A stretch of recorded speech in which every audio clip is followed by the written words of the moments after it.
Assalamualaikum warahmatullahi wabarakatuh.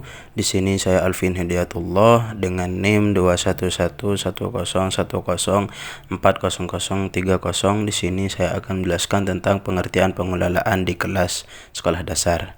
Pertama, menurut Saiful Bahri Jamaah, pengelolaan kelas adalah keterampilan guru menciptakan dan memelihara kondisi belajar yang optimal dan mengembalikan bila terjadi gangguan dalam proses interaksi edukatif. Dengan kata lain, kegiatan-kegiatan untuk menciptakan dan mempertahankan kondisi yang optimal bagi terjadinya proses interaksi yang edukatif.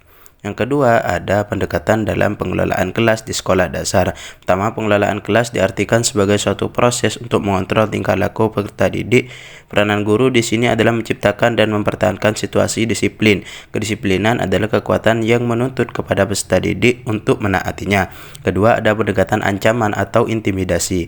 Pengelolaan kelas juga sebagai suatu proses untuk mengontrol tingkah laku peserta didik. Tetap dalam mengontrol tingkah laku peserta didik dilakukan dengan cara memberikan ancaman, misalnya melarang ejekan, sindiran, dan juga memaksa. Ketiga, peranan guru adalah mengusahakan semaksimal mungkin kebebasan peserta didik selama itu tidak menyimpang dari peraturan yang telah diciptakan dan disepakati bersama. Terkadang peserta didik tidak nyaman. Yang selanjutnya ada keempat, pendekatan resep. Ini dilakukan dengan memberikan suatu daftar yang dapat menggambarkan apa yang harus dilakukan dan yang tidak dibolehkan oleh guru di dalam mereaksi semua masalah. Kelima, ada pendekatan pembelajaran didasarkan atas suatu anggapan bahwa dalam suatu perencanaan dan pelaksanaan pembelajaran akan dapat mencegah munculnya masalah tingkah laku peserta didik. Yang keenam, ada pendekatan perubahan tingkah laku, dapat diartikan sebagai suatu proses untuk mengubah tingkah laku peserta didik dari yang kurang baik menjadi perilaku yang baik. Yang selanjutnya, nomor 7, pendekatan suasana emosi dan hubungan sosial, merupakan suatu proses menciptakan iklim atau suasana emosional dan hubungan sosial yang positif dalam kelas. Pendekatan kerja kelompok dengan model ini menumbuhkan kemampuan guru dalam menciptakan momentum yang tepat dalam dapat mendorong kelompok-kelompok dalam kelas menjadi kelompok-kelompok yang produktif.